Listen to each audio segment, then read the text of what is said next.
जय महादेव की my dear student. I hope आपकी स्टडी बहुत ही अच्छी चल रही होगी। सैंपल पेपर आपको टाइम टू टाइम मिल रहे होंगे।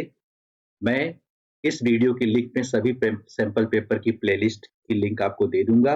जो मैंने कंसेप्ट और फार्मूले की वीडियो अपलोड की है उसकी भी लिंक आपको दे दूंगा। आप लोग इसी तरीके से पढ़ते रहे। जैसा कि आप लोग जानते हैं, practice makes a man perfect. Man नहीं, practice makes a person perfect, क्योंकि मेन और वुमेन दोनों के लिए ये होता है। तो हम लोग टाइम वेस्ट नहीं करते हैं, हम लोग जो है अब स्टार्ट करते हैं। ठीक है, तो पहला हमारा क्वेश्चन देखते हैं जो आज हम कवर करेंगे, डी और ई सेक्शन। तो फर्स्ट क्वेश्चन क्या कहता है, ये हमारा जो है 5 मार्क्स का हमें करना है। A motorboat whose speed is 18 kilometer in still water. Clear? 18 kilometer in still water take 1 hour more to go 24 kilometer upstream and then to return downstream to the same spot. Find the speed of the stream. Stream की speed हमें find out करनी है। ठीक है, तो इसे हम कैसे करेंगे? तो सबसे पहले मैं आपको कंसेप्ट बता देता हूं, उसके बाद इस क्वेश्चन को हम लोग स्टार्ट करेंगे। कंसेप्ट क्या होता है, इसमें बेसिकली बोट की स्पीड एक मेंशन होती है स्टिल वाटर में, और एक स्ट्रीम की स्पीड होती है। तो दोनों में हम अप स्ट्रीम डाउन स्ट्रीम का रिलेशन कैसे बनाते हैं, तो आप लोग ध्यान से पहले देख लें। तो सबसे पहले क्या, अगर हमने लेट कर लिया, let speed of boat in still water. Speed boat की हमने स्टिल वाटर में अगर सपोज कर लिया x किलोमीटर पर आवर है।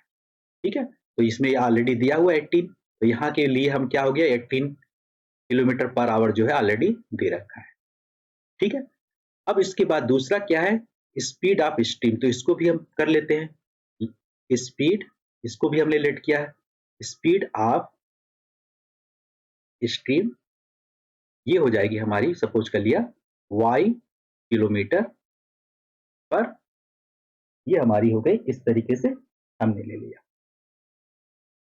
ठीक है, तो अब इसके बाद बोट की स्पीड अप स्ट्रीम में डाउन स्ट्रीम में क्या होगी, इसके बाद हम अप स्ट्रीम और डाउन स्ट्रीम, पहले तो हम देख लेते हैं अप स्ट्रीम किसको बोलते हैं, डाउन स्ट्रीम किसको बोलते हैं। जब ये सपोज कर लिया बोट है और ये सपोज कर लिया हमारा स्ट्रीम है। स्ट्रीम मीन्स हिंदी में धारा कहते हैं ना, पानी की जो धारा होती है।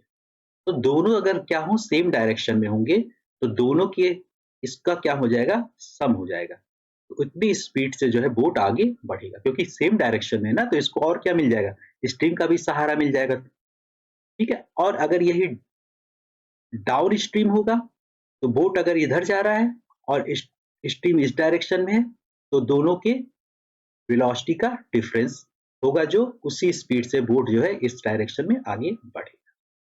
ठीक है, अब क्या हमको इसमें कैसे लिखना है, हमको लिखेंगे speed speed of the boat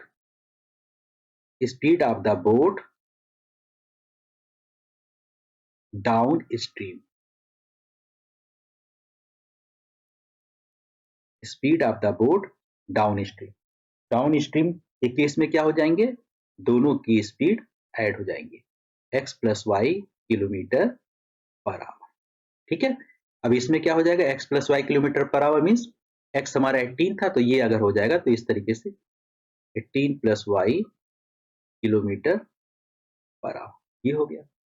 ठीक है, अब इसके बाद स्पीड ऑफ बोट, अब इसमें क्या लिख लेंगे, अप स्ट्रीम। अप स्ट्रीम में क्या हो जाएगा, दोनों का डिफरेंस जो हो जाएगा। ठीक है, अप स्ट्रीम में क्या होगा, दोनों का डिफरेंस। तो यहाँ पे क्या हो जाएगा, 18 minus Y kilometre per hour. तो अप स्ट्रीम डाउन स्ट्रीम का दोनों का हमको ये पता चल गया, ये वैल्यू हो गई। ठीक है, तो ये कंसेप्ट होता है इस तरीके से। अब ध्यान से देखिए, डिस्टेंस कितना दे रखा है, दोनों सपोज कर लिया ए से चल के बी पहुंचा, तो डिस्टेंस इसकी कितनी है, 24 किलोमीटर। क्लियर है, 24 किलोमीटर इसकी डिस्टेंस है। और ये कह रहा है कि ये यहां से गया अब फिर ये वापस आया तो डिस्टेंस तो एज सच ही सेम ही रहेगी, ठीक है? तो हमें क्या करना है, दोनों का बेसिकली दोनों के टाइम का डिफरेंस दे रखा है, जब वो अप स्ट्रीम में जाता है, डाउन स्ट्रीम में जाता है। तो ऑब्वियस सी बात है, जब वो क्या कह रहा है, अप स्ट्रीम में जाएगा, ठीक है? अप स्ट्रीम में जाएगा तो उसको ज़्यादा टाइम लगेगा। इधर जब डायरेक्शन में चलेगा तो इसको क्या हो रहा है, ये माइनस हो रही है ना, तो इसमें ज़्यादा टाइम लगेगा। इसमें क्या होगा, इसमें जो है अप स्ट्रीम है ना ये, अप स्ट्रीम में ज़्यादा टाइम लगेगा, डाउन स्ट्रीम में उसको कम टाइम लगेगा, ठीक है? तो अप स्ट्रीम का तो टाइम हम सपोज कर लेते हैं, तो टाइम जो होगा अप स्ट्रीम का, time of upstream, upstream का टाइम हो जाएगा, तो हम क्या पता हमें, time is equal to distance upon में स्पीड, ठीक है? तो टाइम इज इक्वल टू, हम इसका टाइम निकालने हैं, तो डिस्टेंस क्या है हमारा 24 किलोमीटर, और इसकी स्पीड क्या है अप स्ट्रीम की, अप स्ट्रीम की ये है 18 माइनस वाई, इसको हमने मान लिया t1 टाइम हो गया। t2 टाइम जो है इसको मान लिया हमने डाउन स्ट्रीम का टाइम, ठीक है, इज इक्वल टू, ये क्या हो जाएगा 24 अपॉन डाउन स्पीड का स्पीड, ये हो जाएगा हमारा 18 प्लस, क्लियर है? अब देखिए यहाँ पे 18 माइनस वाई है, तो इसका डिनोमिनेटर क्या है, अगर 18 से माइनस कर रहे हैं तो डिनोमिनेटर इसका बड़ा होगा, यहाँ ऐड कर रहे हैं तो डिनोमिनेटर छोटा होगा, ठीक है? तो ये क्या हो रहा है, अप स्ट्रीम का टाइम जो है इसके डाउन स्ट्रीम के टाइम से ज्यादा है, तो हम इसको क्या कहेंगे, T1 minus T2, up stream का टाइम कितना ज्यादा है, 1 आवर, अप स्ट्रीम में 1 आवर ज्यादा ले रहा है, इज इक्वल टू 1।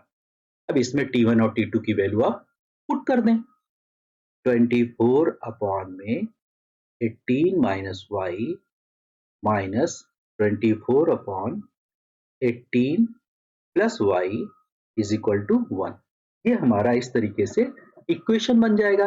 जब इक्वेशन बन जाएगा तो इसको हम क्या करेंगे, सॉल्व कर लेंगे, ठीक है? तो इस तरीके से ये हो जाएगा। थोड़ा मैं इसको इरेज कर देता हूँ, इरेज करके थोड़ा और इसको आप नोट कर लीजिएगा, इरेज करके मैं इसको और क्लियर समझा देता हूँ आपको, ठीक है, कि कैसे होगा।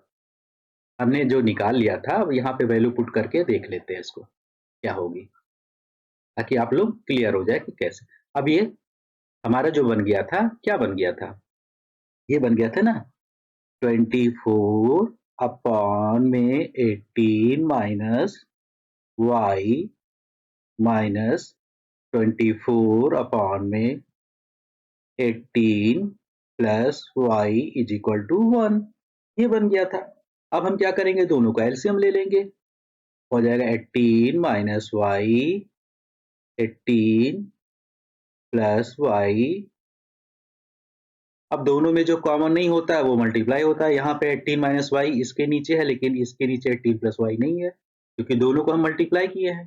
तो डायरेक्ट यहाँ पे आ जाएगा 24 ब्रैकेट में 18 प्लस वाई माइनस यहाँ पे 24, ये वैल्यू यहाँ हो जाएगी multiply 18 minus Y is equal to 1।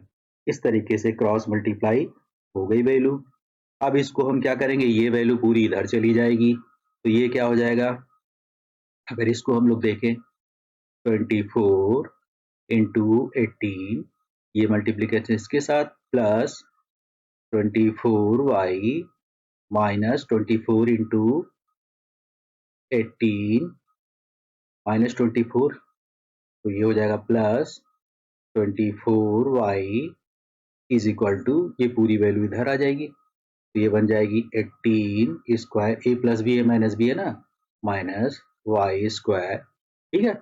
ये वैल्यू जो है ये कैंसिल आउट हो जाएगी, प्लस और माइनस है, 24 और 24 कितना हो जाएगा, ये हो जाएगी 2 टू 4 48 हो गई, 48y इज इक्वल टू 18 का स्क्वायर हम निकाल लेंगे, ठीक है? 18 का स्क्वायर हो जाएगा 324 माइनस वाई स्क्वायर।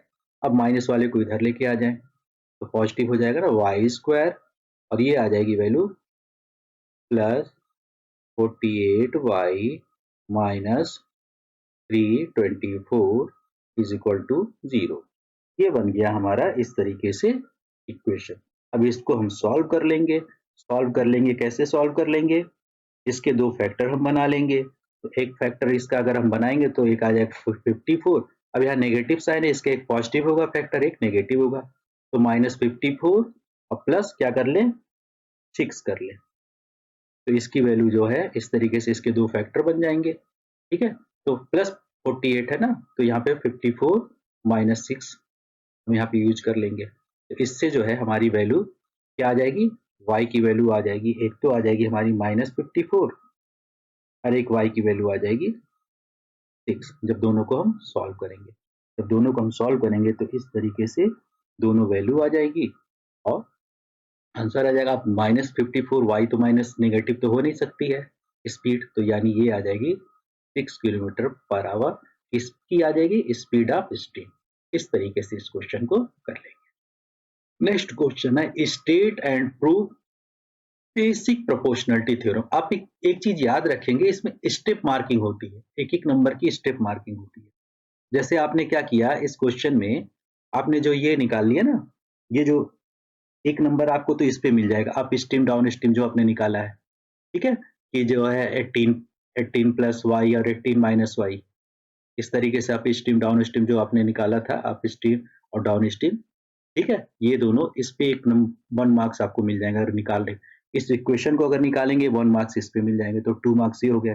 फिर उसके बाद जब इक्वेशन को आप क्या करेंगे, सॉल्व करेंगे, तो उस पे क्या हो जाएगा, इस तरीके से 1 मार्क्स मिलेंगे। 5 मार्क्स जो है इसी तरीके से स्टेप मार्किंग पे आपके मिलेंगे। ठीक है, अब ये क्या आ रहा है, state basic proportionality theorem, BPT theorem को कह रहा है स्टेट करो, मतलब बीपीटी थ्योरम को लिखो और उसके बाद उसको प्रूव करो। तो 5 मार्क्स में, और इसमें बाद बी पोर्शन भी इसका करना है इस क्वेश्चन का। ठीक, तो बीपीटी थ्योरम को हमको क्या करना है, उसका बीपीटी थ्योरम जो है, जिसको बेसिक प्रोपोर्शनलिटी थ्योरम बोलते हैं, और हम क्या बोलते हैं इसे, इसे थेल्स थ्योरम भी बोलते हैं। ठीक है, Thales theorem,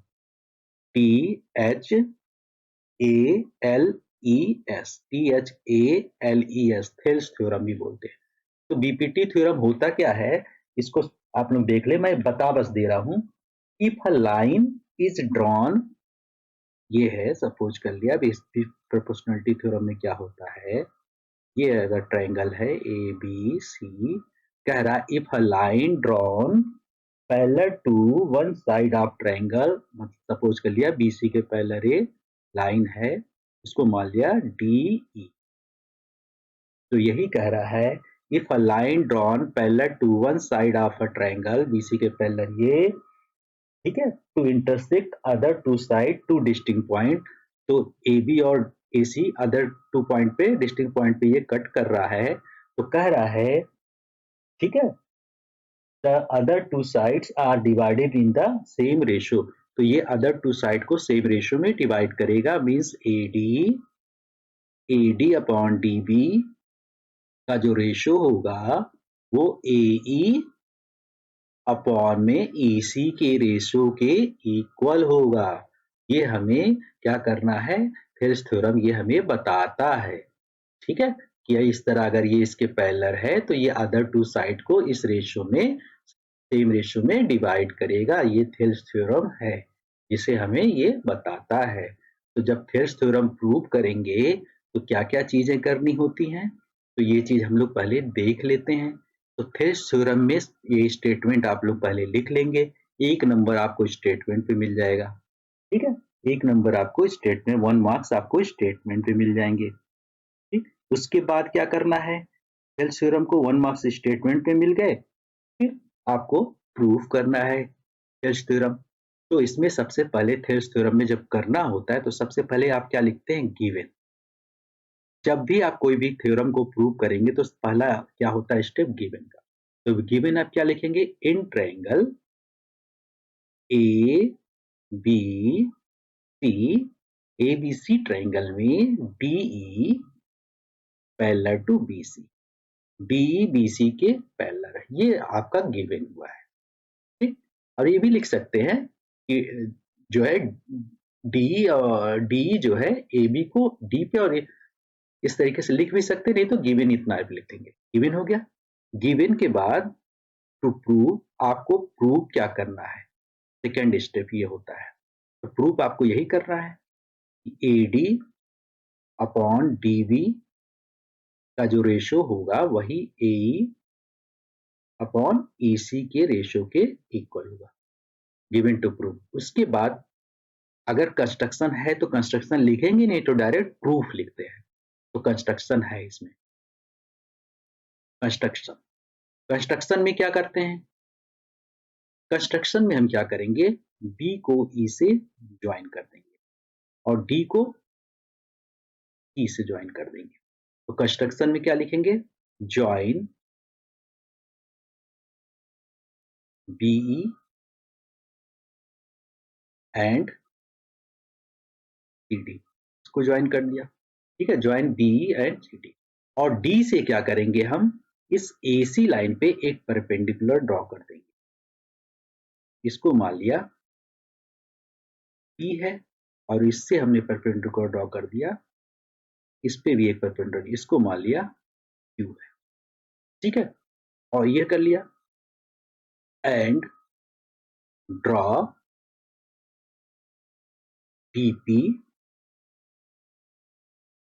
DP perpendicular to, क्या कहेंगे, AC। एंड इधर से हमने DP ड्रॉ कर दिया, इधर से EQ परपेंडिकुलर टू किस लाइन पे, AB। ये हमारा इतना कंस्ट्रक्शन, गिवन टू प्रूफ, और उसके बाद कंस्ट्रक्शन, उसके बाद हम आ जाते हैं प्रूफ पे, ठीक है। प्रूफ में आ जाते हैं। अब स्पेस अगर नहीं बच रहा है तो इसको हम क्या करते हैं, डिलीट और कर लेते हैं, ताकि आप लोग इसको नोट कर लें फटाफट। अब मैं डिलीट कर देता हूँ, ये स्टेप में अब जो है प्रूफ का ऊपर लिखूंगा, ठीक है, ताकि हमारे पास स्पेस बच जाए कि हम कैसे इसको करेंगे प्रूफ को। ये आप लोग पहले से लिख लें ये सब चीजें, ठीक है। अब क्या प्रूफ करना है, ये तो ऑलरेडी मैंने ऊपर लिख दिया है ना, ये ऊपर लिख दिया है। अब देखते हैं, अब ध्यान से देखिए कि करना क्या है।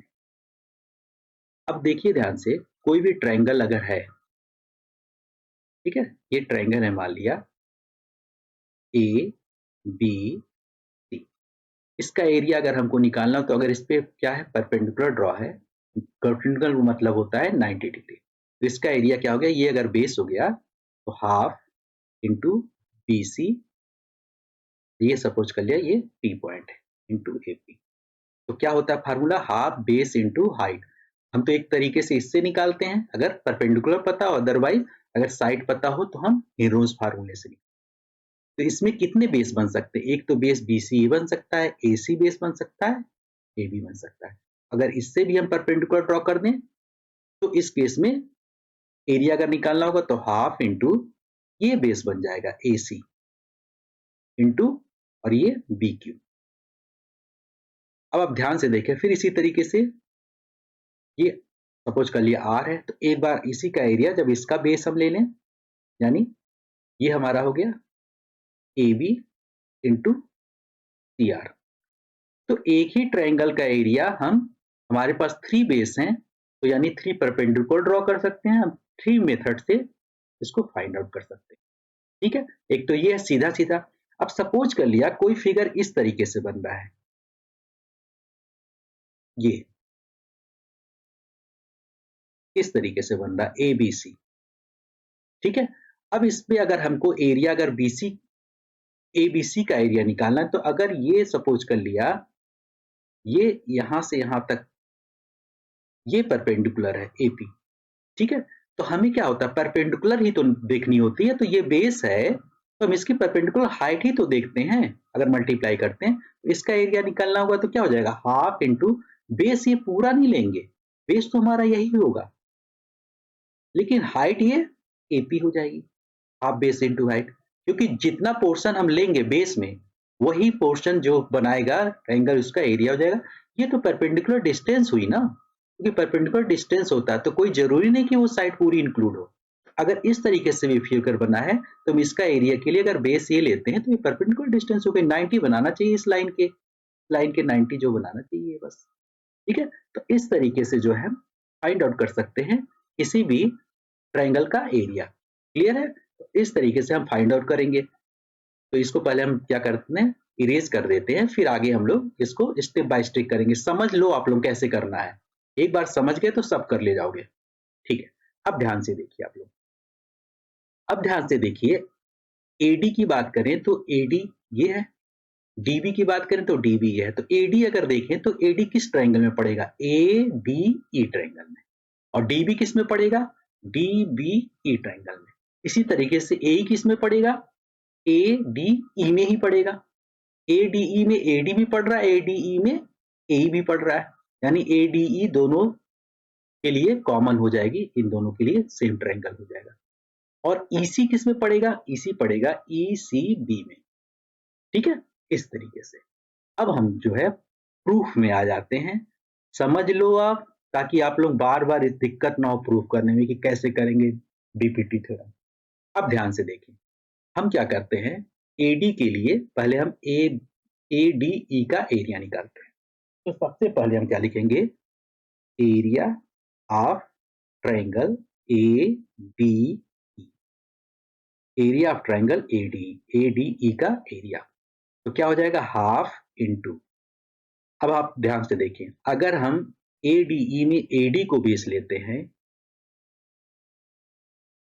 तो हाइट क्या हो जाएगी, ई क्यू हो जाएगी। ये 90 बना रहा है ना, ई क्यू, ये हमारी इस तरीके से हाइट हो जाएगी, ठीक है। ये हो गया हमारा।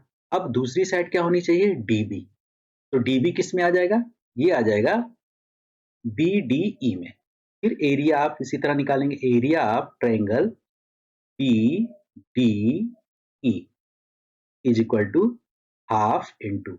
अब ध्यान से देखिए, ये ट्रायंगल जैसे मैंने बताया था ना, बेस अगर हम यहाँ पे डीबी ले लेते हैं, ठीक है, डीबी ले लेते हैं बेस, तो इसको अगर हम बढ़ाएंगे तो परपेंडिकुलर ये बन रहा है ना, ये पोर्शन, जैसे उसमें हमने ट्रायंगल में बताया था ना, इस तरीके से है। तो अगर ये बढ़ाएंगे तो इस पे परपेंडिकुलर जो ये होगा इसकी हाइट लेंगे, तो ये इस तरीके से ही बन रहा है। इसको हमने डीबी को बढ़ाया तो ये 90 यहाँ बन रहा है ना, इस तरीके से। तो ये क्या हो जाएगा, हाफ डीबी इंटू, इस केस में भी हाइट दोनों इक्यू ही होगी, ठीक है, क्योंकि ये पूरी लाइन ए बी जो है, इस पे जहां ये 90 बना रहा है उसके लिए हम क्या करेंगे, हम ट्रायंगल के बेस को बस लेंगे। एक बार ये बेस ले लिया, एक बार ये बेस ले लिया, दोनों हमको मिल गए। सिमिलरली हम क्या करेंगे अब ए के लिए, तो हम क्या लिखेंगे, area of triangle A D E, A भी उसी में मिलेगा, तो क्या हो जाएगा, हाफ इंटू। अब हम क्या करेंगे, ए को बेस ले लेंगे, ए इंटू, अब हाइट इसके लिए क्या हो जाएगा, डीपी, डीपी हाइट हो जाएगी, डी, ये हो गया। अब हमें क्या चाहिए, ईसी चाहिए। ईसी किस में मिलेगा, ईसी यानी सी डी ई में मिलेगा। तो उसका area, area triangle C D E is equal to C D E, half into, यहाँ पे क्या आ जाएगा, ई सी इंटू। अब इसके लिए क्या हो जाएगा, इसके लिए परपेंडिकुलर वही डीपी ही होगा। ये हमारे कितने क्वेश्चन इस तरीके से हमारे ये इक्वेशन बन गए, ठीक है। अब दोनों को हम क्या करेंगे, दोनों के एरिया को हम डिवाइड कर देते हैं।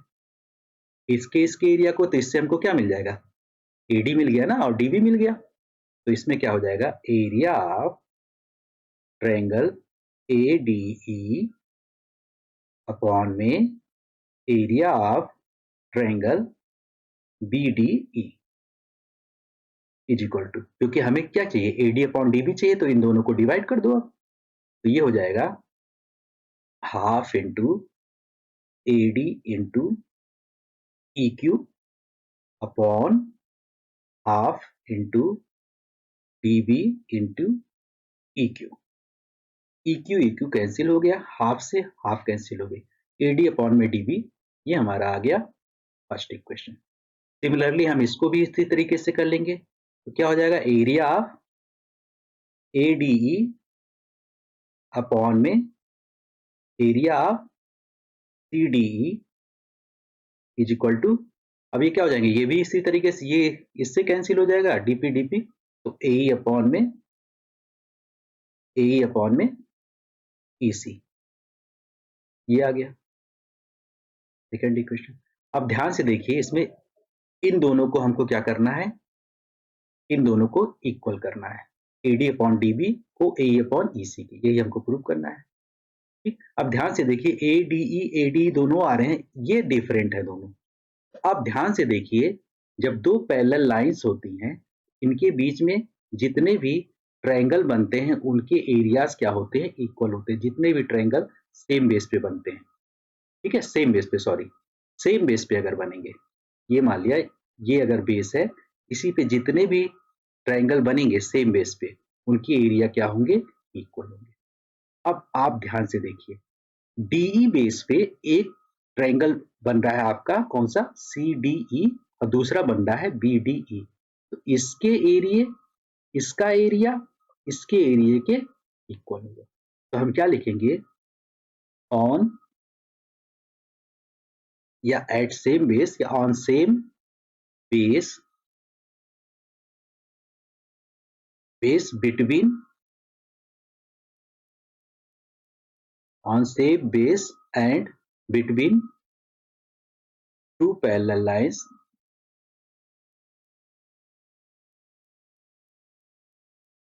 area of triangles are equal। ठीक है, तो इसी तरीके से सेम बेस पे, तो एट डी, ठीक है, ये है हमारा सेम बेस, तो एरिया क्या हो जाएगा, area of BDE is equal to area of किसके हो जाएगा, CDE। रीजन हमने लिख दिया है। अब यहाँ पे हम इक्वेशन सेकेंड में CDE के जगह पे BD लिख सकते हैं, एरिया ऑफ ADE अपॉन में CDE के जगह पे किसके इक्वल लिख सकते हैं, एरिया ऑफ BDE, ये हो गया is equal to AE upon में EC। इसको हम ले लिया थर्ड इक्वेशन। अब हम क्या करेंगे, फर्स्ट इक्वेशन और थर्ड इक्वेशन को कंपेयर कर देंगे, कंपेयरिंग 1 एंड 3। अब जब लेफ्ट साइड दोनों का देखेंगे, दोनों का लेफ्ट के इक्वल है, तो राइट भी राइट के इक्वल हो जाएगा, यानी AD अपॉन, ठीक है, AD upon DB is equal to AE upon EC। यही हमें क्या करना था, प्रूव करना था। अभी लास्ट में लिखते हैं हेंस प्रूव्ड, यही हमें प्रूव करना। ठीक है, ये हमारा हो गया इस तरीके से। अब इसका हम सेकेंड पार्ट देख लेते हैं।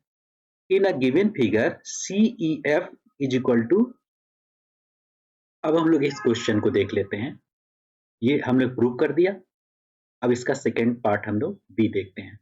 इसमें क्या कह रहा है, गिवन फिगर है, ये फिगर ऑलरेडी दिया हुआ है, इसको हम लोग एक बार क्या करते हैं, तो बना भी लेते हैं। ये हमारा हो गया,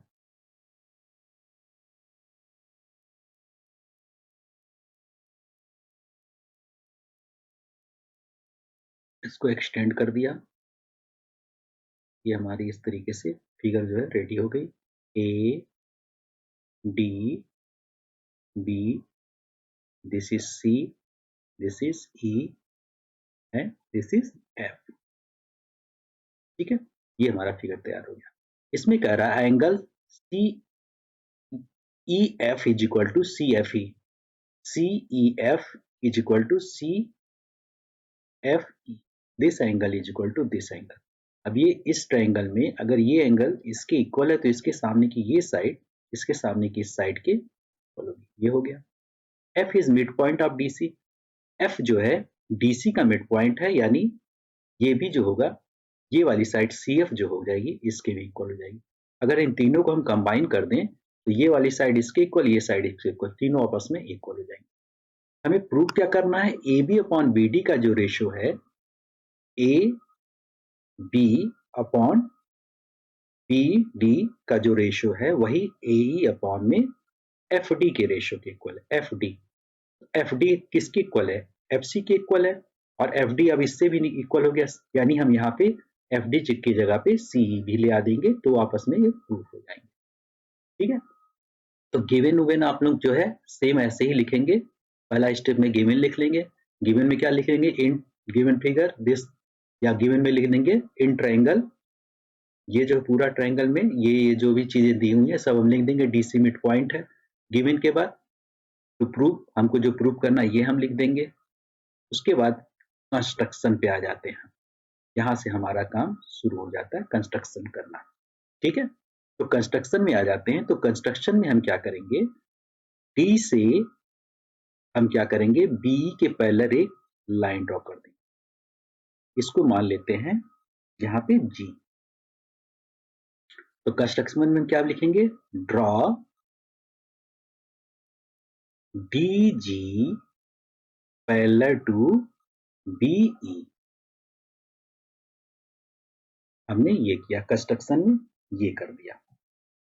ठीक है, कंस्ट्रक्शन में हमने ये कर दिया। अब हम क्या करेंगे, ड्रॉ कर दिया, उसके बाद हम आ जाते हैं प्रूफ पे। ठीक है, प्रूफ में आ जाते हैं। प्रूफ में हम क्या कर ले, एक बार ये ट्रायंगल, अब ये साइड जो है इसके पैरेलल है, तो हम अब ले लेते हैं किस ट्रायंगल में, इन ट्रायंगल ए बी ई। इन, अब ए बी किस में पड़ेगा और B D, A B E, इस ट्रायंगल की हम बात कर रहे हैं, ये वाले ट्रायंगल की हम बात कर रहे हैं। तो इन ट्रायंगल ए बी, ये पैरेलल इसके है, in triangle A B E. A B E में ए बी अपॉन में B D, A B upon में बी डी का जो रेशियो होगा वही ए अपॉन में किसके हो जाएगा, यहाँ पे ए ई अपॉन में, ये क्या होगा, ई जी कर लो या जी कर लो। ठीक है, वो एक ही बात है, जी कर लेते हैं, जी। ये हमारा हो गया इस तरीके से। इसको हम ले लेते हैं बाई, कौन सा यूज कर रहे हैं, बीपीटी थ्योरम, यूजिंग बीपीटी या थेल्स थ्योरम। ये हमारा ये हो गया। अब यहाँ पे देखिए लेफ्ट साइड आपका तो ये आ गया, राइट साइड में बस इसी की वैल्यू हमको क्या करनी है, चेंज करनी है, इसके फॉर्म में। यही जी जो हमारी जीई है, ये हमारी जीई है, इसी को हमको चेंज करना है दूसरे फॉर्म में। ठीक है, तो अब ध्यान से देखिए। अब हम इसी तरीके से ले लेते हैं दूसरा ट्रायंगल, कौन सा ले लें, दूसरा ट्रायंगल हम ले लेते हैं ये वाला, सी डी जी में, सी उसके बाद डी और जी, ये वाला ट्रायंगल अब ले लेते हैं। तो हम ले लेते हैं इन ट्रायंगल सी डी जी।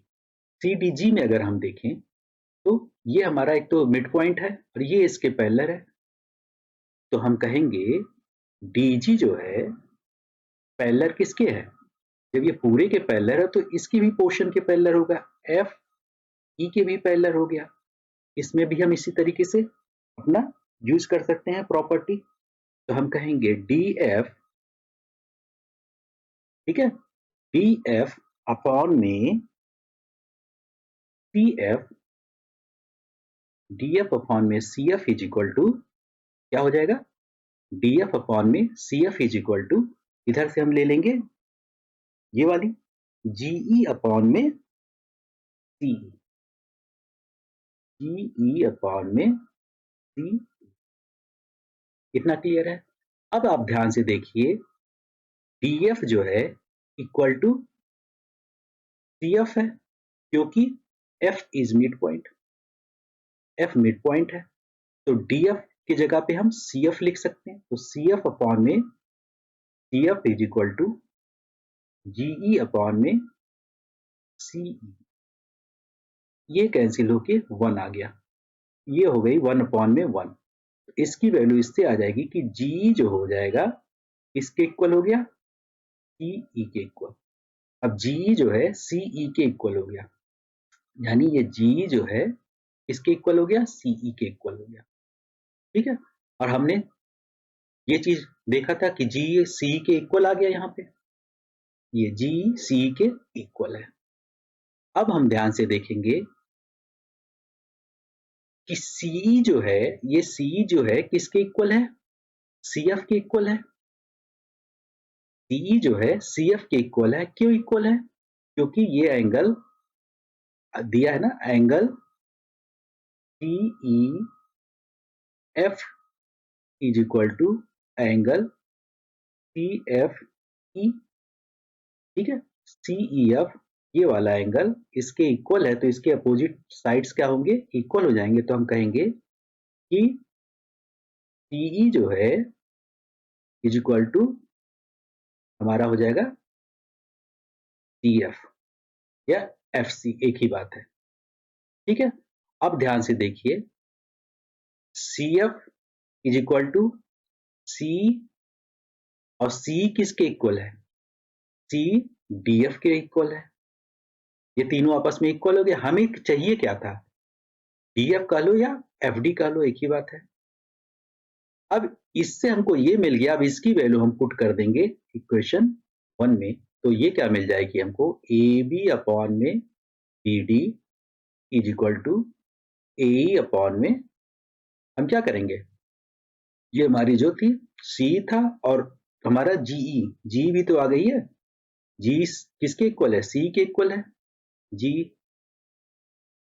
तो जी के जगह पे हमको एफ डी चाहिए, तो यहाँ पे हमने एफ डी रख दिया।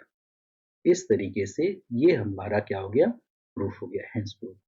यानी बस कुछ करना नहीं था, ये वाली साइड इसके इक्वल हो गई क्योंकि ये इसके एंगल इक्वल था। हमने क्या किया, इसके रेशियो से इस वाली साइड को इसके इक्वल दिखा दिया, ये साइड इसके इक्वल थी और ये साइड इसके इक्वल थी, तो ये क्या हो गया, ये इसके इक्वल, ये इसके सब आपस में क्या हो गया, इक्वल हो गया।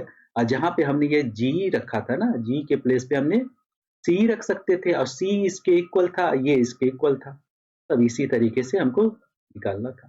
तो ये हमारा आ गया आंसर। अब हम लोग नेक्स्ट क्वेश्चन देख लेते हैं। नेक्स्ट क्वेश्चन काफी इंपॉर्टेंट है, वाटर इज फ्लोइंग, क्वेश्चन हम लोग ध्यान से पढ़ते हैं। Water is flowing at a rate of 15 kilometre per hour through a pipe diameter दे रखा 14 centimetre into a cuboidal pond. Pond के अंदर जो है पाइप से पानी डाला जा रहा है, जो पॉन्ड की डायमेंशन है, लेंथ इतनी है, ब्रेथ मीन्स ब्रेथ इसकी ये है। In what time will the level of water in pond rise by 21 centimetre, कितने टाइम में जो पॉन्ड के अंदर पानी भरते हैं उसका लेवल जो है यानी हाइट 21 सेंटीमीटर हो जाए, ये हमें फाइंड आउट करना। तो ये हमारा बेसिकली जो पॉन्ड है ये किस शेप में है, पॉन्ड हमारा जो है क्यूबॉइडल शेप में है, क्यूब के शेप में है। ठीक है, क्यूबॉइडल शेप में है, और इसमें हम क्या कर रहे हैं, एक पाइप से इसके अंदर पानी हम भर रहे हैं। तो पाइप जो होगा हमारा ये सिलेंड्रिकल शेप में होगा। ठीक है, इससे हम इसके अंदर पानी भर रहे हैं। तो लेंथ दे रखा है पॉन्ड की, कितना है 50 मीटर, और ब्रेथ दे रखा है पॉन्ड की 44। कितने लेवल तक पानी जो है इसमें रेज कर रहा है, यानी हाइट जो होगी कितना लेवल 21 अपॉन में 100 मीटर। ठीक है, तो वॉल्यूम क्या हो जाएगा, वाटर जो इसमें अंदर भरा हुआ है, volume of water in pond, length into breadth into height. यहाँ पे हम वैल्यू रख देते हैं 50 इंटू 44 इंटू 21 अपॉन में 100। 50 टू जा 2 टू जा 4, 2 टू जा 4, इसकी वैल्यू टोटल अगर हम निकालेंगे तो ये वैल्यू आ जाएगी 462 मीटर क्यूब। ये आगे पॉन्ड के अंदर जो वाटर भरा हुआ है उसका वॉल्यूम आ गया। ठीक है, अब पाइप की अब इसका तो हमारा हो गया काम। अब इस पाइप की बात करते हैं। तो पाइप जो होगा सिलेंड्रिकल शेप में है, तो इसका डायमीटर कितना दे रखा है, डायमीटर ऑफ पाइप ये दे रखा है हमारा, कितना है 14 सेंटीमीटर।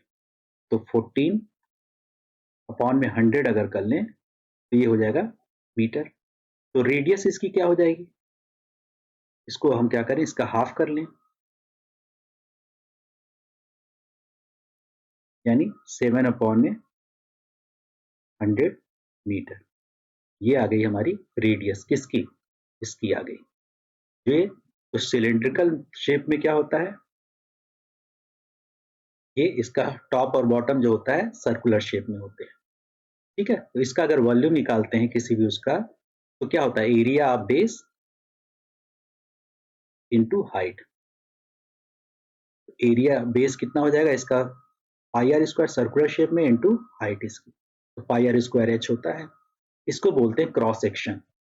ठीक है, क्रॉस सेक्शन मतलब उसका जो ये बाउंड्री का जो ये होता है किस शेप में है। ठीक है, इसमें हम क्या करेंगे, एरिया क्रॉस सेक्शन निकालेंगे किसका, पाइप का, area of cross section, area of cross section of pipe क्या हो जाएगा, पाई आर स्क्वायर। क्लियर है, पाई आर स्क्वायर अगर हम रखेंगे इसमें तो वैल्यू रख लेंगे, पाई की वैल्यू 22/7, आर की वैल्यू हमने क्या निकाली, 7/100 इंटू 7/100। ठीक है, ये 7 से 7 कैंसिल हो गया, तो ये वैल्यू आ गई 154 अपॉन में 10,000 आ जाएगी ना, 10,000 मीटर स्क्वायर। ये तो आ गई हमारी इस तरीके से ये। अब ध्यान से देखिए हमें निकालनी है इसकी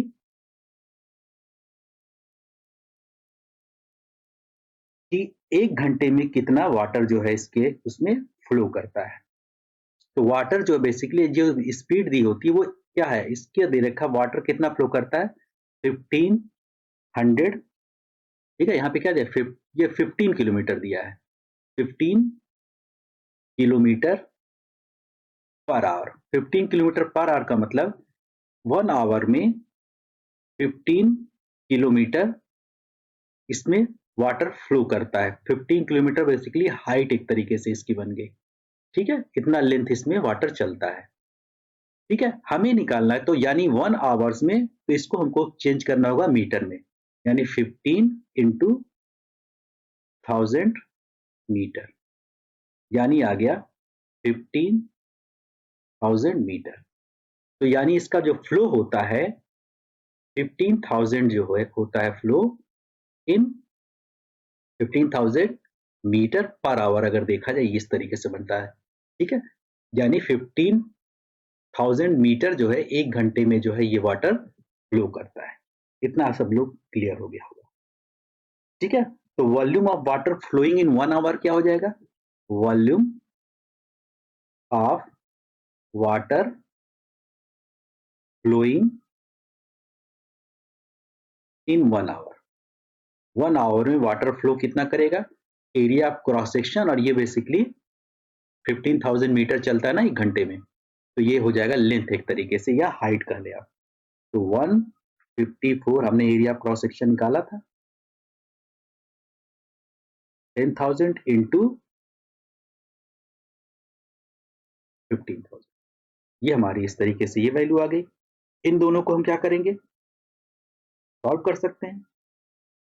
इन दोनों को अगर हम सॉल्व करें तो क्या हो जाएगा, ये इससे कैंसिल आउट, ये इससे कैंसिल आउट, ये इससे कैंसिल आउट। ठीक है, तो ये आ जाएगी हमारी 154 इंटू 15 अपॉन में 10 हम कह सकते हैं, तो 5 से भी कैंसिल, 5 2 जा 10, 5 3 जा 15। ठीक है, तो यानी और 2 से ये भी कैंसिल कर दिया। ठीक है, 2 से अगर इसको भी कर लें,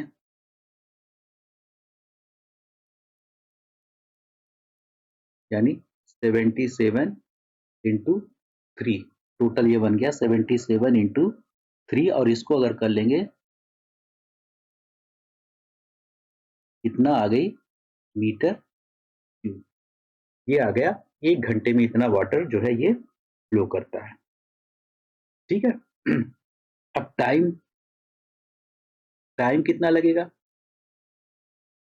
तो टोटल वॉल्यूम जो है इस ये टोटल वॉल्यूम है और पाइप से इसको भर रहे हैं, तो ये वॉल्यूम क्या होगा, इसको हम डिवाइड कर देंगे ये जो है 1 घंटे के उससे, तो कितना हमको मिल जाएगा, टाइम मिल जाएगा, टोटल टाइम।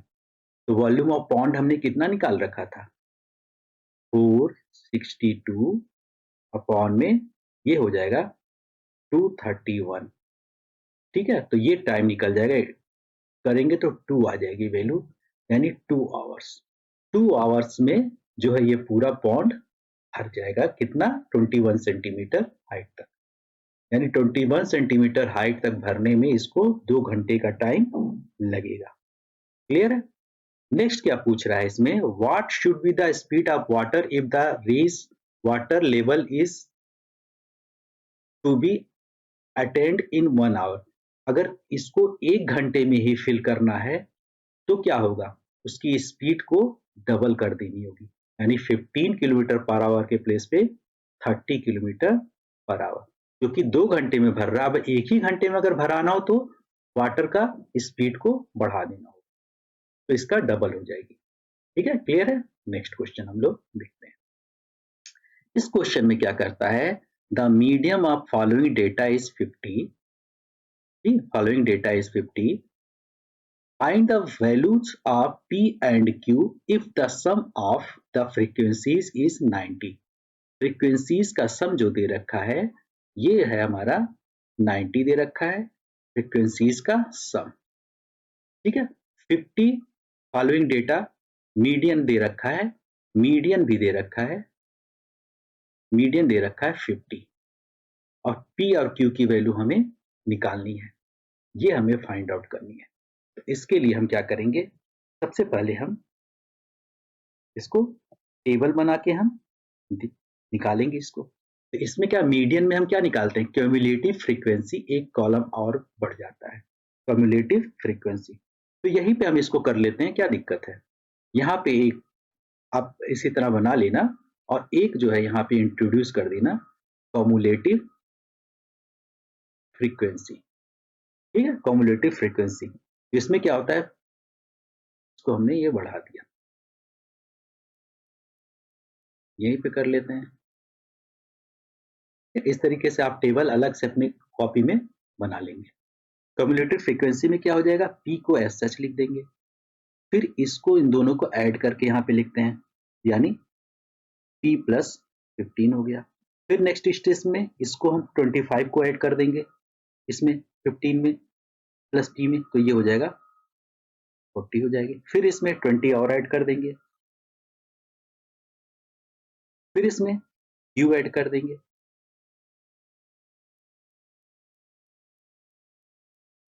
फिर इसमें क्या करेंगे, पी प्लस क्यू को हम एक साथ लिख लेते हैं, फिर 8 ऐड कर देंगे 68, फिर इसमें क्या करेंगे 10 और ऐड कर देंगे 78 बन गई। अब ये क्यूमुलेटिव फ्रीक्वेंसी जो ये पूरी वैल्यू आई है ये 90 के इक्वल होगी, यही तो 90 है पूरी फ्रीक्वेंसी का सम, यानी P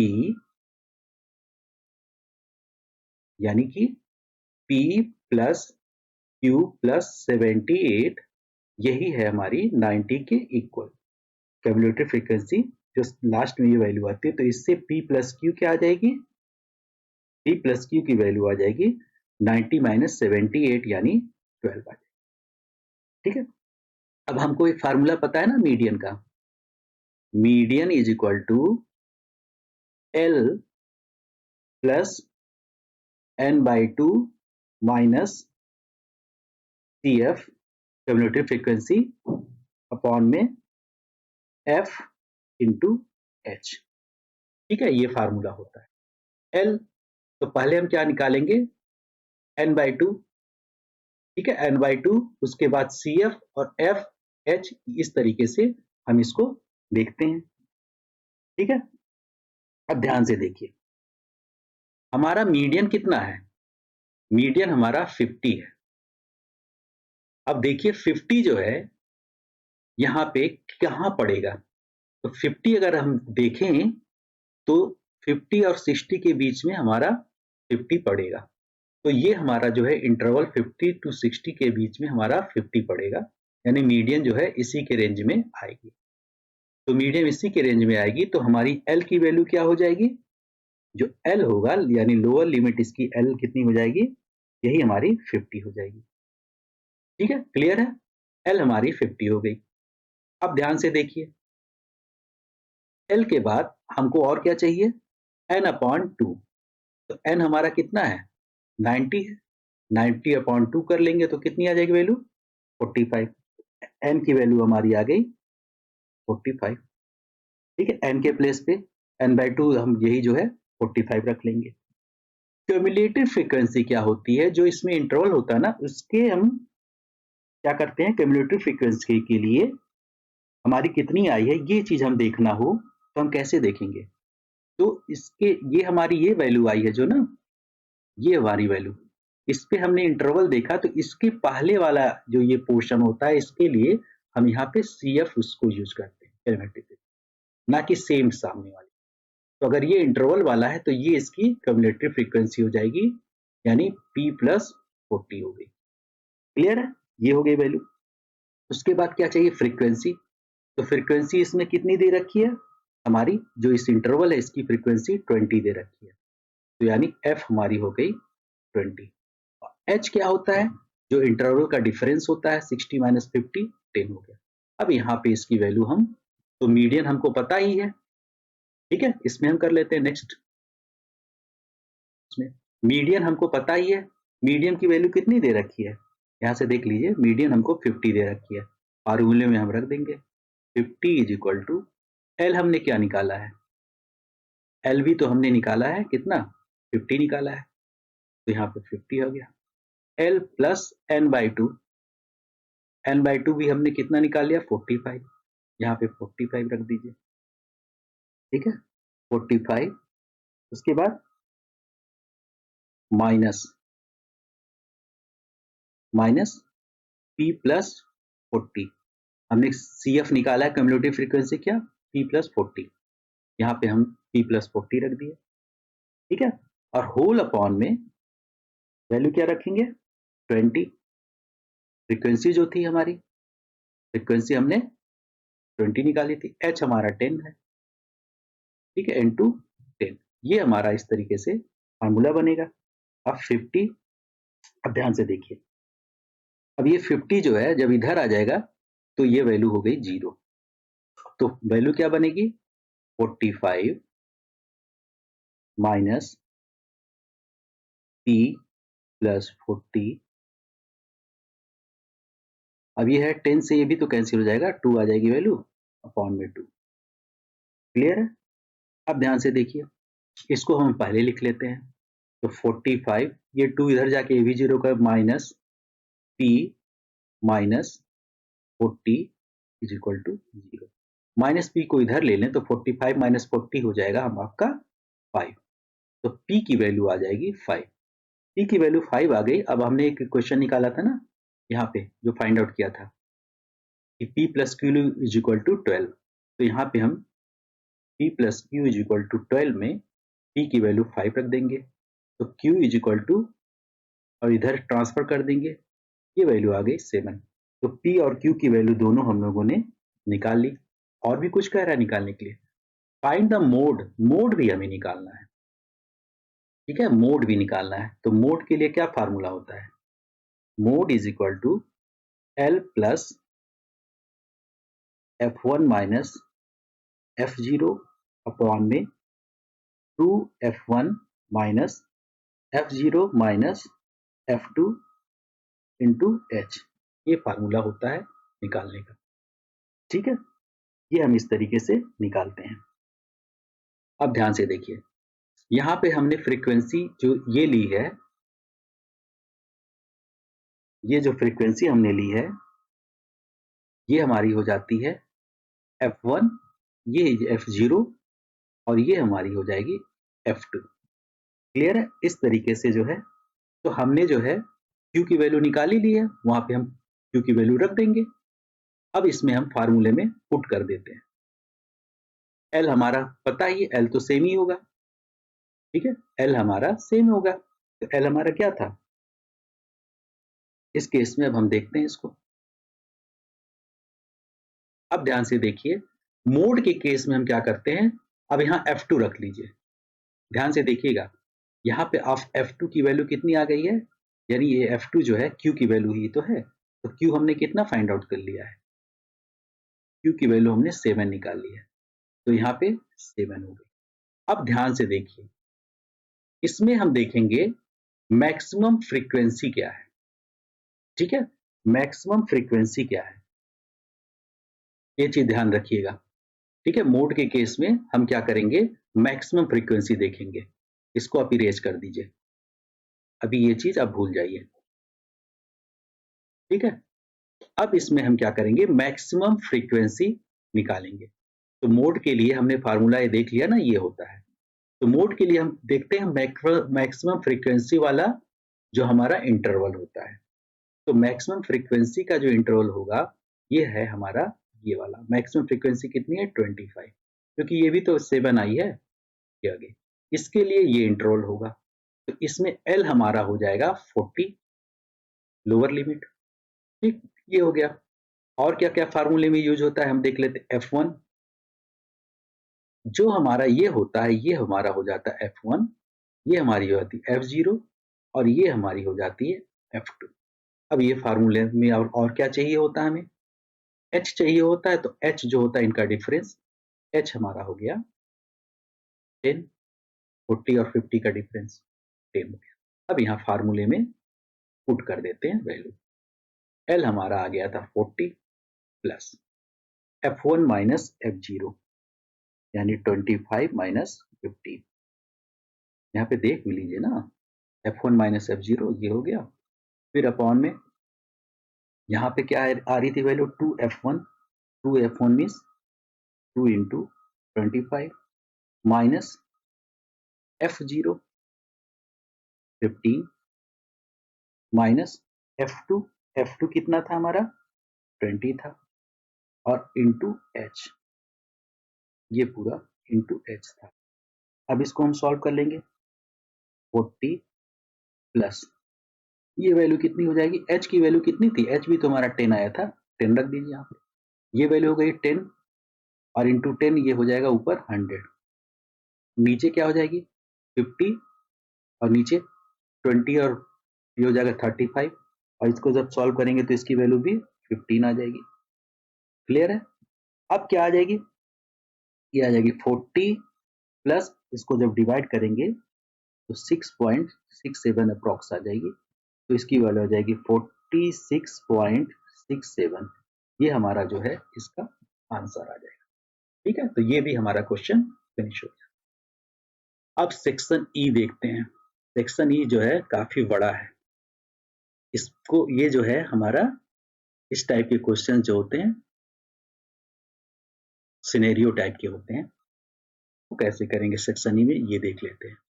कह रहा मनप्रीत कौर जो है is the national record holder for women in the short put, ठीक है, डिसिप्लिन।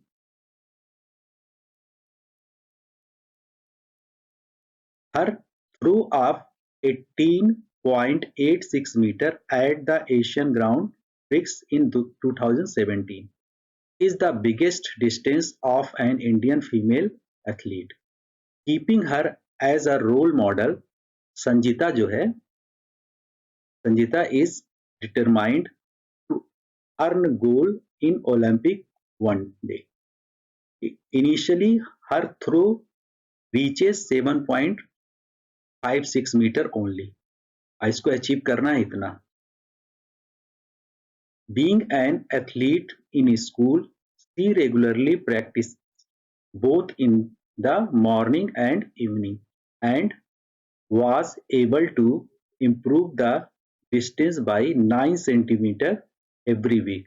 हर एक वीक में 9 सेंटीमीटर वो अपने उसको इम्प्रूव कर रही है. इनिशियली वो जो है इतने से अभी फेंक रही है, लेकिन हर एक वीक में 9 सेंटीमीटर इम्प्रूव कर रही है, यानी 9 सेंटीमीटर उसकी इम्प्रूवमेंट बढ़ती जा रही है हर एक वीक में. तो एक वीक में 9, नेक्स्ट वीक में फिर 18 बढ़े हो जाएगी, फिर इस तरीके से 9 के फॉर्म में बढ़ रही है. During the special camp of 15 days, she started with 40 throws and every day kept increase the numbers of throws by 12 to achieve this remarkable progress. ठीक है, ये क्वेश्चन दे रखा है. 40 थ्रोज जो है एवरी डे वो करती है. kept increase the number of throws by 12. और वो क्या कर रही है कि 12 थ्रो को वो फिर बढ़ाती है. 40 फेंकती है लेकिन 12 उसको बढ़ाती जाती है.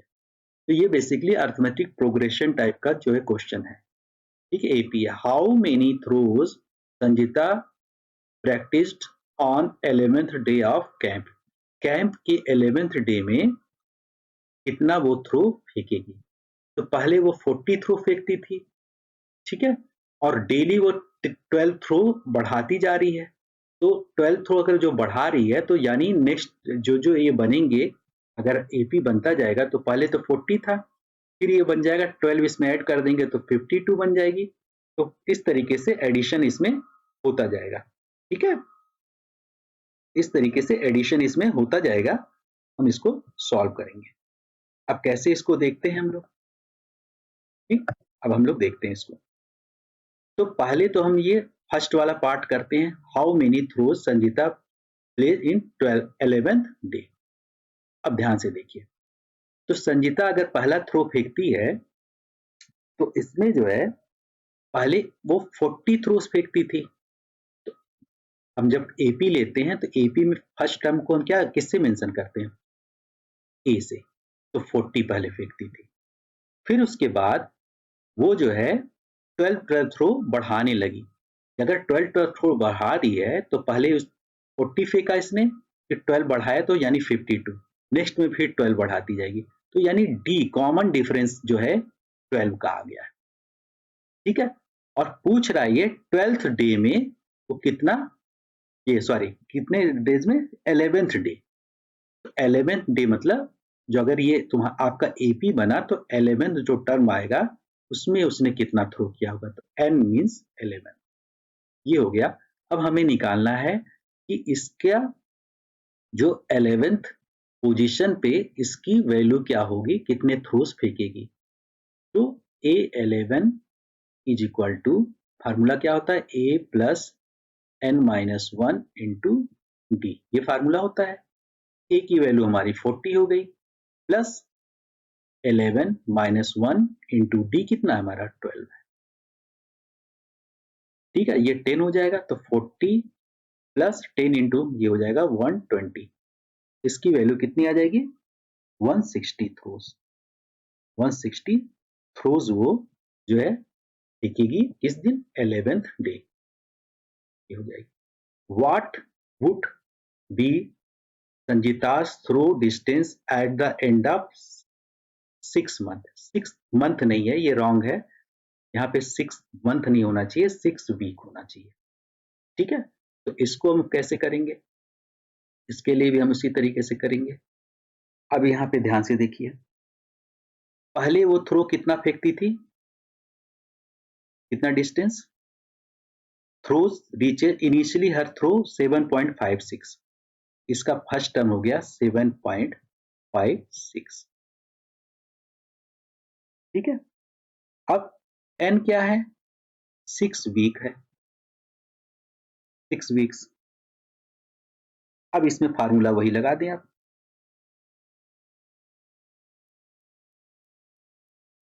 सिक्स वीक में क्या हो जाएगा, a plus n-1 into D से लगा लेंगे. a हमारा हो गया 7.56. अब 6 वीक की बात कर रहा है ना, तो यहाँ पे 6 वीक की अगर बात कर रहा है तो यही वैल्यू हम यहाँ पे पुट कर देंगे. ठीक है, तो यानी इंटू 6 इंटू डी यहाँ पे हो जाएगा।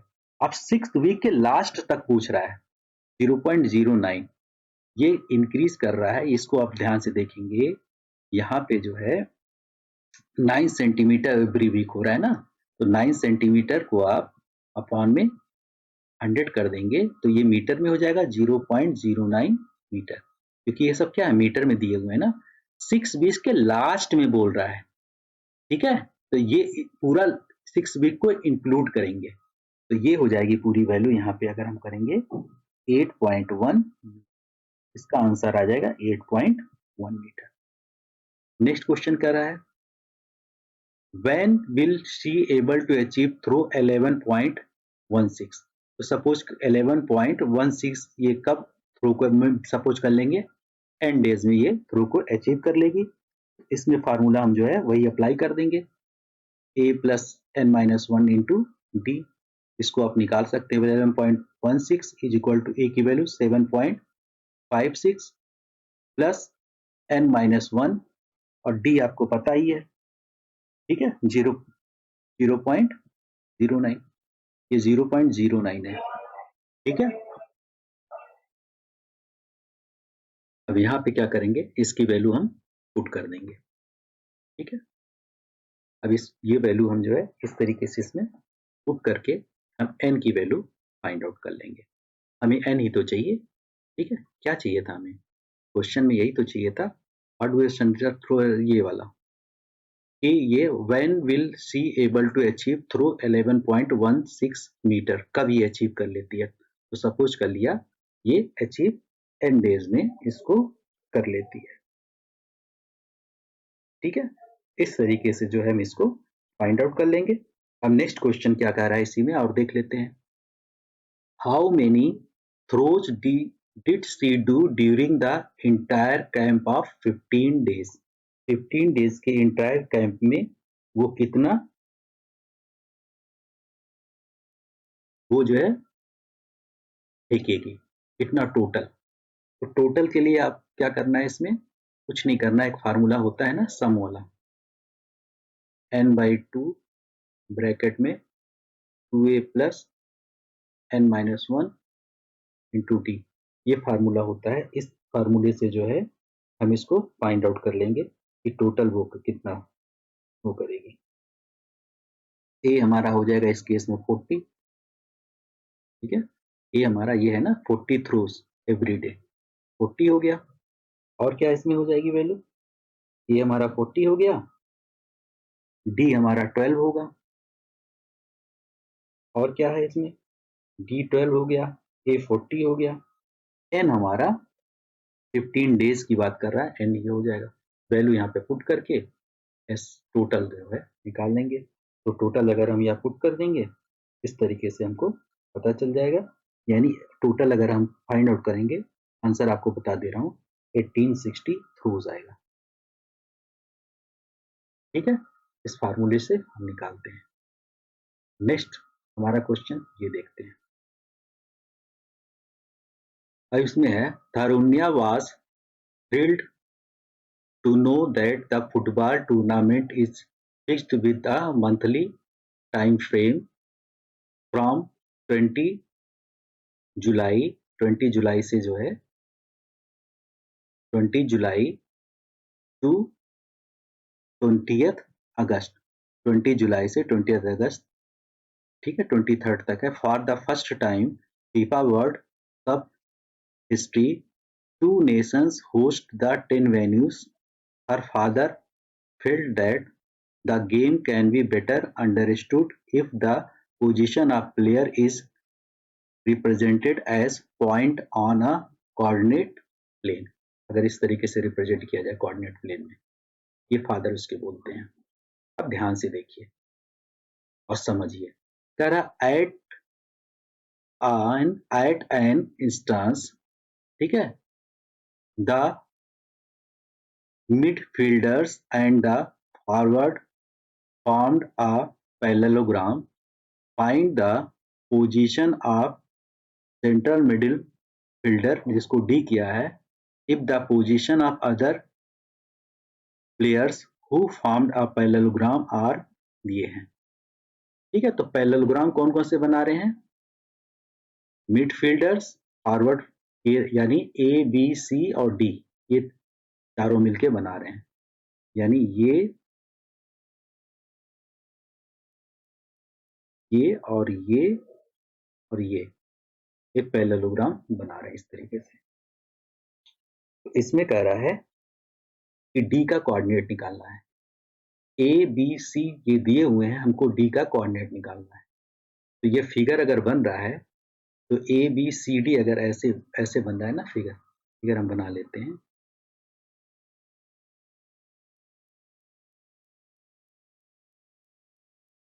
ये हो गया ए बी सी डी, इस तरीके से फिगर बन रहा है। ए का कोऑर्डिनेट 1 2 है, बी का 4 3 है, सी का 6 6 है, डी का हमको निकालना है। मान लिया हम इसका नहीं पता है तो एक्स वाई है। ठीक है, इसमें कह रहा है डी का कोऑर्डिनेट हमें फाइंड आउट करना है। तो अगर इसको हम क्या करें, ये डायगोनल ज्वाइन कर दें तो इसको बोलते हैं मिड पॉइंट। तो इसका कोऑर्डिनेट इन दोनों के मिड पॉइंट से निकल जाएगा। तो इसका जो कोऑर्डिनेट होगा मिड पॉइंट का, इससे बी डी से निकालेंगे, वही ए सी से निकलेगा। हम ये कह सकते हैं कि mid point of A C is equal to mid point of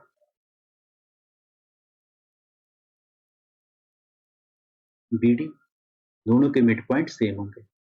तो अगर इसका हम एक्स कोऑर्डिनेट ले रहे हैं तो इसका जो मिड पॉइंट अगर होगा तो क्या हो जाएगा, एक्स प्लस एक्स कोऑर्डिनेट की हम बात कर रहे हैं।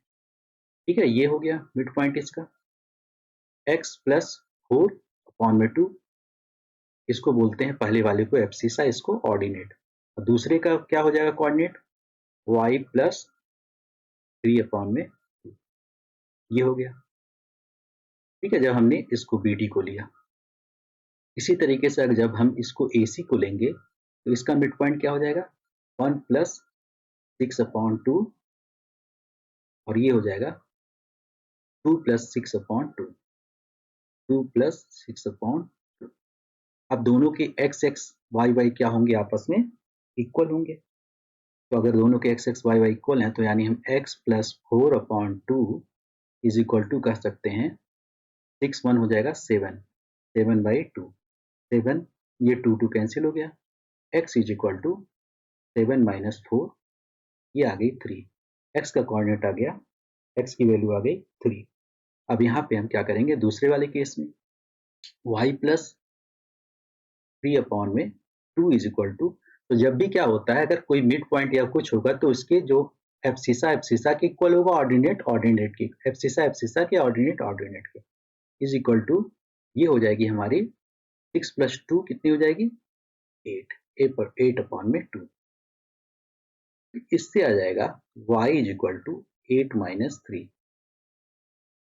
ये 5 हो गए। तो इसका कोऑर्डिनेट क्या आ जाएगा, इसका कोऑर्डिनेट हो जाएगा 3, 5। ये किसका हो गया, डी का।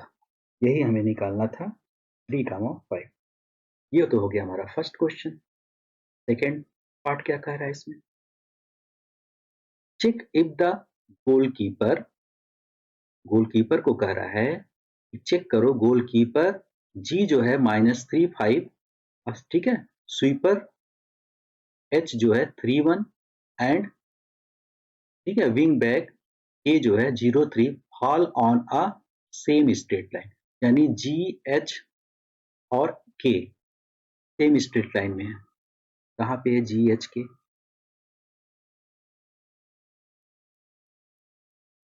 जी कहाँ हमारा, जी एच के, बोला ये तीनों जो है सेम स्ट्रेट लाइन में। तो हम क्या करेंगे, जी एच निकाल लेंगे, एच के निकाल लेंगे और जी के निकाल लेंगे। अगर जी एच और एच के का सम जो है जी के इक्वल आ जाता है तो हम कहेंगे तीनों क्या है, सेम स्ट्रेट लाइन में। यानी इसका सम, दोनों के बीच का डिस्टेंस, और इसका सम, दोनों को अगर ऐड कर दें तो ये पूरे के सम की पूरे के इक्वल आ जाए, तो हम कहेंगे तीनों पॉइंट जो है एक स्ट्रेट लाइन में है। ठीक है, स्ट्रेट लाइन में है तो इसके लिए पहले सबका कोऑर्डिनेट हम लिख लेते हैं। तो जी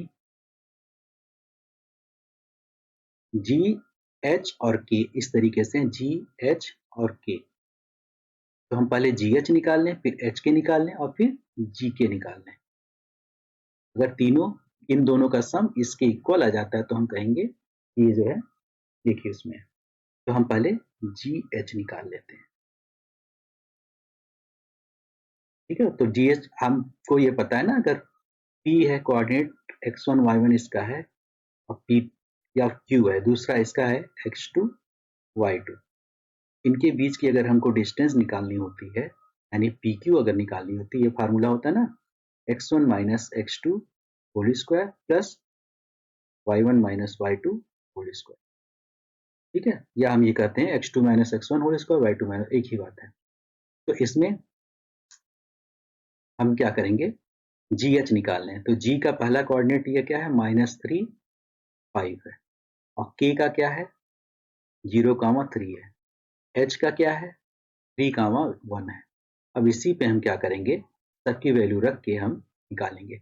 तो जी एच के केस में -3 हमने x1 ले लिया और इसके बाद इसको ले लिया x2 ले लिया। तो -3 होल स्क्वायर, क्योंकि -3 और ये 3 माइनस होगा ना, इसको अगर -3 लिया तो ये -3 है ना, ये भी माइनस हो जाएगा, ठीक है।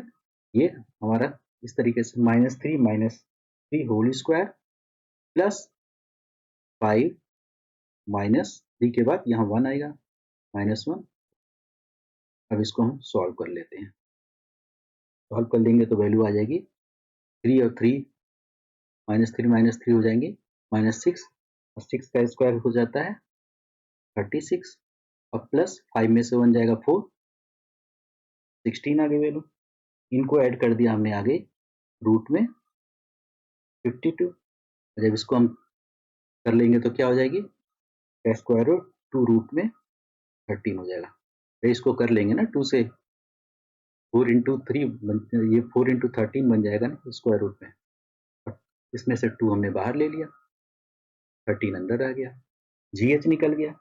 इसी तरीके से हम जी के निकाल देंगे। तो जी के की वैल्यू अगर हम निकाले इसी तरीके से जी के, जी और के, ठीक है। जी के निकाल लिया हमने तो -3 -0 हो जाएगा होल स्क्वायर, इस तरीके से कर लेंगे इसको, ठीक है। फिर हम एच के निकाल लिया हमने, एच के भी निकाल लिया, इसकी वैल्यू जो एच के निकाला हमने इसकी वैल्यू भी आ गई हमारी रूट में 13 आ गई, ठीक है। एच के भी निकाला है रूट में 13, ठीक है।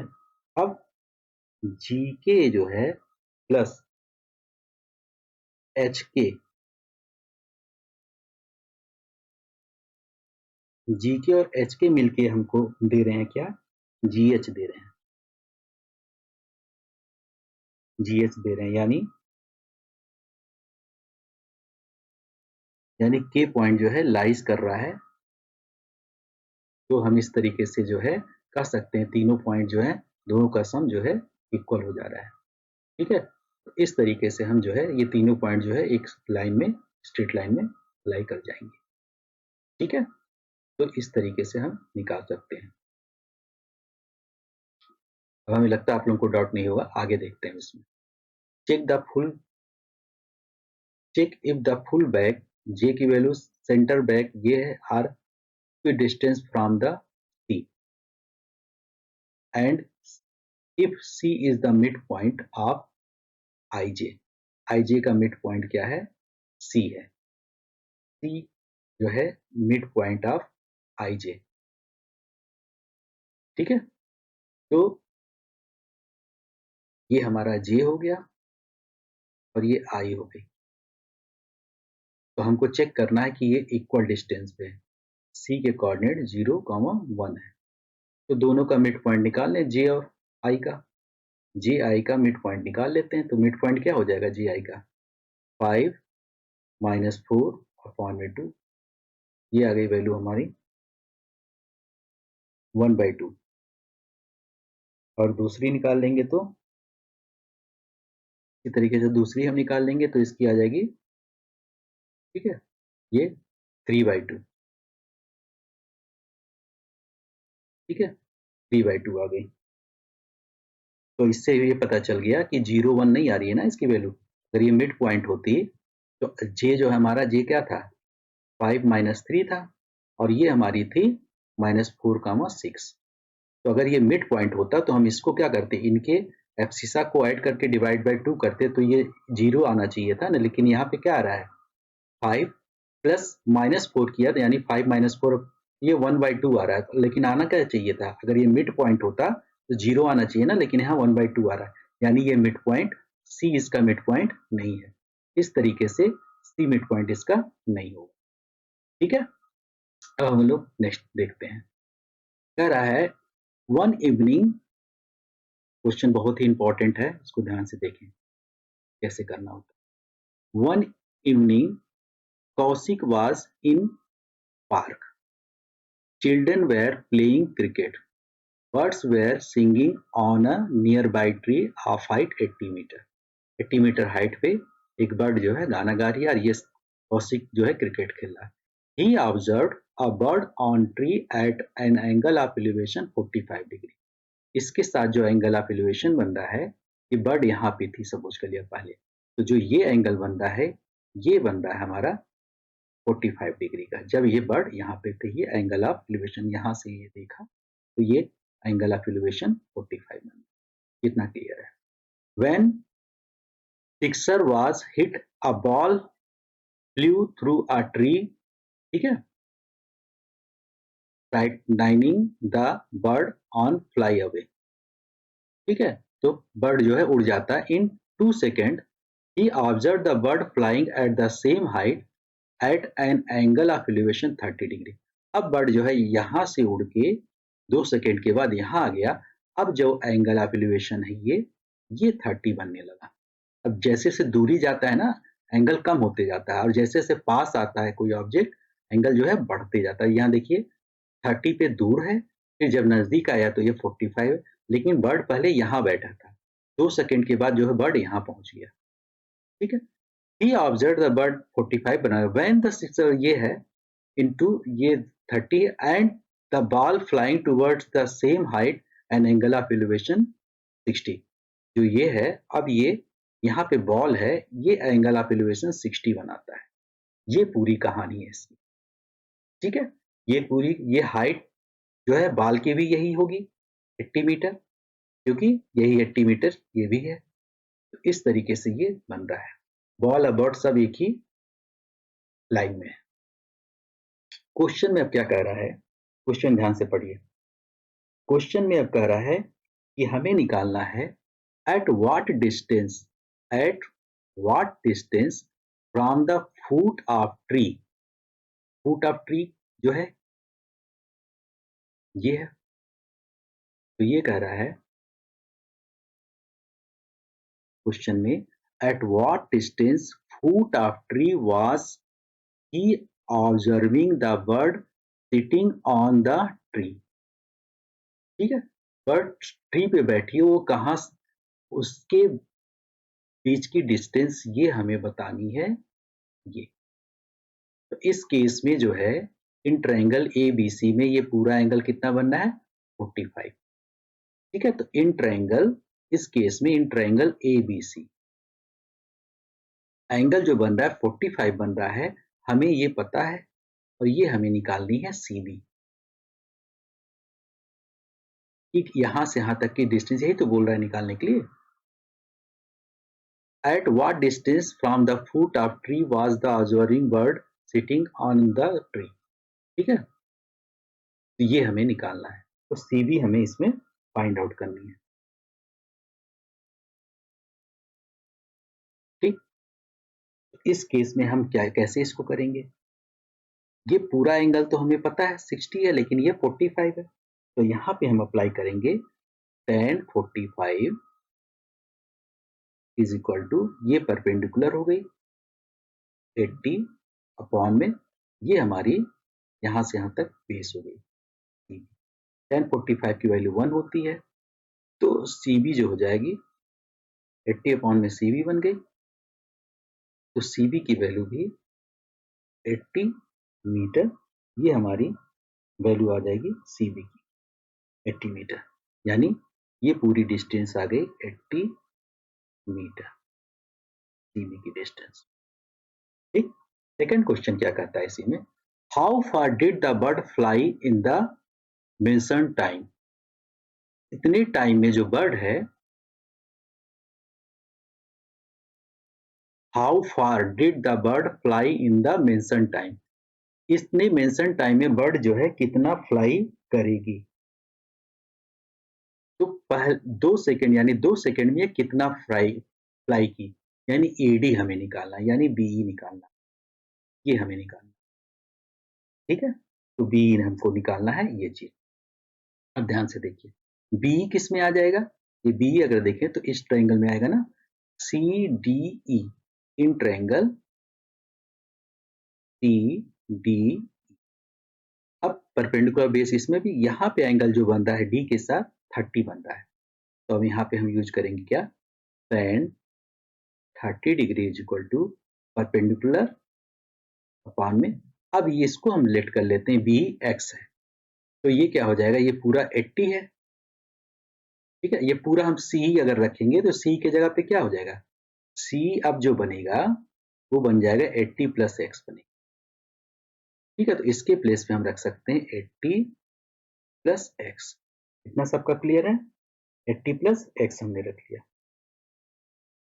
ठीक है, अब यहाँ पे देखें tan 30 की वैल्यू क्या होती है, 1 अपॉन में √3 होती है। ये बन गया 80 अपॉन में 80 प्लस एक्स। अब यहाँ क्रॉस मल्टीप्लाई हो जाएगा तो 80 प्लस एक्स यहाँ आ गई वैल्यू, और ये बन जाएगी 80√3। हमें एक्स चाहिए थी, इसको हम 80 को ट्रांसफर कर देंगे, 80√3 माइनस 80 हमने कॉमन ले लिया, तो वैल्यू क्या आ जाएगी, √3 माइनस 1।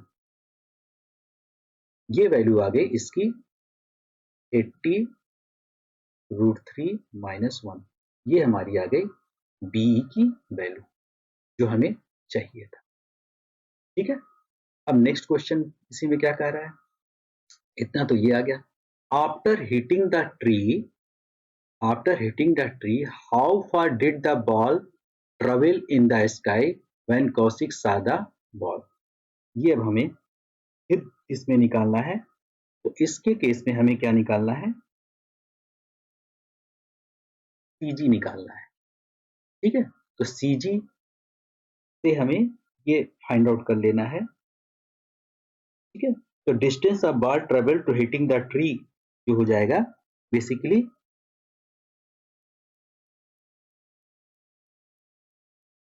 जो हमें निकालना है, ये बेसिकली हमें जीबी निकालना है।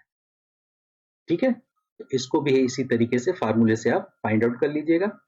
नेक्स्ट देखते हैं, what is the speed of bird in meter per minute if it had flown इतना मीटर, इतने मीटर पे अगर ये क्या करता है, फ्लो करता है, तो इसकी क्या निकालनी है, व्हाट इज द स्पीड निकालनी है। ठीक है, स्पीड निकालनी है, तो फार्मूला क्या होता है, speed is equal to distance upon में टाइम। डिस्टेंस हमारा दिया हुआ है 20√3 प्लस 1, इतना मीटर। टाइम कितना ले रहा है, 2 सेकेंड का ले रहा है ना, 2।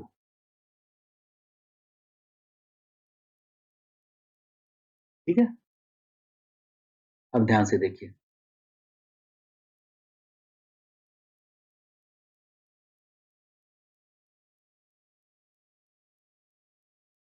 स्पीड ऑफ बर्ड अगर निकालना हो तो हम क्या करेंगे, what speed of bird in meter per second if had flows इतना मीटर, अगर इतना मीटर वो उड़ता है तो उसकी स्पीड क्या होगी।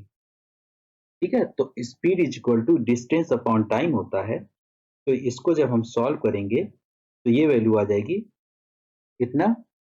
अब इसको सॉल्व करेंगे तो कितनी आ जाएगी, 10 आ गया, ये आ गया 10√3 plus 1 metre per second. Metre per second इसको निकालना किस में, मीटर पर मिनट में, तो 10√3 plus 1 metre per second, second है ना, इसको अब क्या करना होगा, अगर ये आपका है मीटर पर सेकेंड में, हमको इसको किस में करना है, मीटर पर मिनट में। तो ठीक है, इसकी वैल्यू आ जाएगी हमारी 600√3 प्लस 1 मीटर पर मिनट। ठीक है, तो इस तरीके से जो है हम इसकी वैल्यू फाइंड आउट कर सकते हैं। ये होता है ना formula, 1 minute is equal to 60 second. ठीक है, 1 minute is equal to 60 second. इससे हम जो है कैसे निकाल लेंगे, 1 मिनट में 60 सेकेंड, तो 1 सेकेंड में क्या हो जाएगा, 1/60 मिनट हो गई। ठीक है, अब इसमें क्या लिखा है, स्पीड लेकर डिस्टेंस अपॉन में टाइम। ये हमारी जो वैल्यू आई थी, हमारी आ गई थी, कितनी आ गई थी, ये 10√3 प्लस 1 मीटर पर सेकेंड थी।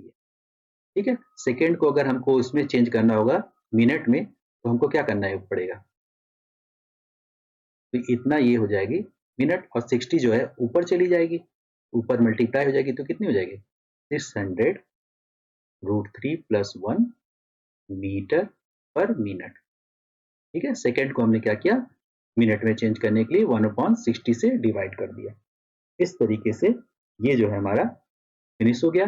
Thanks for watching this video. Channel को लाइक और सब्सक्राइब करें, ताकि मैं इसी तरीके से आप लोगों के लिए वीडियोस लेकर आता रहूं।